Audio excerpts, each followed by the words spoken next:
எல்லாருக்கும் வணக்கம். நான் இன்னைக்கு கல்யாண வீட்டில் போடக்கூடிய போலி செய்து காட்டுறேன். ஒரு கப்பு மைதா மாவு எடுத்து அதுல தேவையான அளவு மஞ்சப்பொடி போட்டு கலந்து வச்சுக்கலாம். தேவையான அளவு தண்ணி விட்டு நம்ம கொஞ்சம் சப்பாத்தி மாவும் கட்டி கொஞ்சம் தளர்வா பிசைஞ்சுக்கலாம். ஒரு அரை கப்பு எண்ணெய் விட்டு நல்லா பிசைஞ்சு 1 மணி நேரம் ஊற வச்சு எடுத்துக்கலாம்.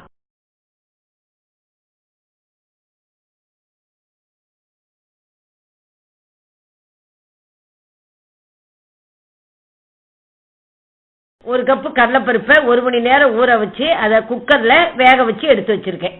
தண்ணியெல்லாம் நல்லா வடிகட்டி அதை நான் மிக்சியில பவுல போட்டு அரைச்சி எடுத்திருக்கேன்.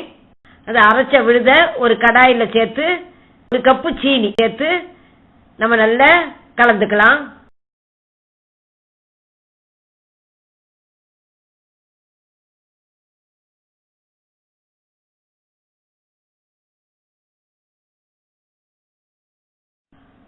ஏலக்காய் பொடி போடுறேன்.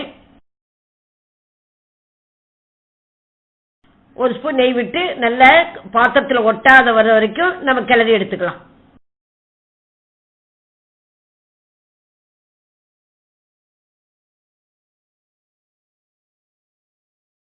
நல்லா ஆறியாச்சு. இப்ப அதை உருண்டையா நம்ம பிடிச்சு எடுத்துக்கலாம்.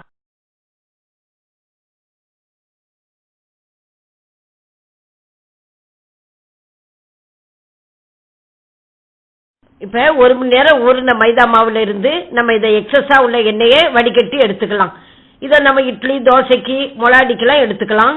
நம்ம கடலைப்பருப்பு பூரணத்துல எத்தனை எண்ணிக்கை எவ்வளவு எண்ணிக்கை இருந்தோ அதே அளவுக்கு அதே எண்ணிக்கையில நம்ம மைதா மாவை உருட்டி எடுத்துக்கலாம்.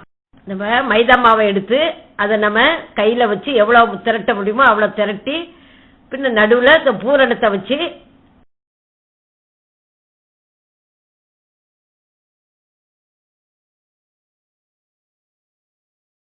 இப்ப இந்த உருண்டையை நம்ம பச்சரிசி மாவுல நல்லா பிரட்டிட்டு அதை சப்பாத்தி போல போட்டு தோசைக்கல்லில் தேவையான அளவு நெய் தடவி 2 பக்கமும் சுட்டு எடுத்துடலாம்.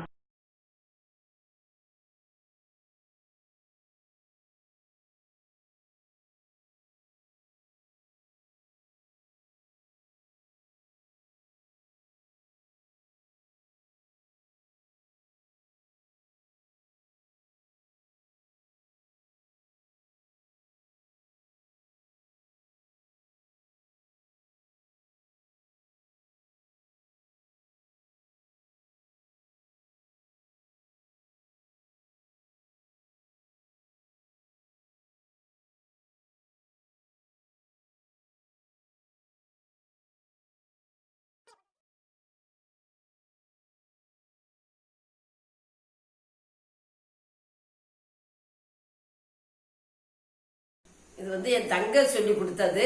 அவன் நல்லா இந்த போலி நல்லா செய்வான்.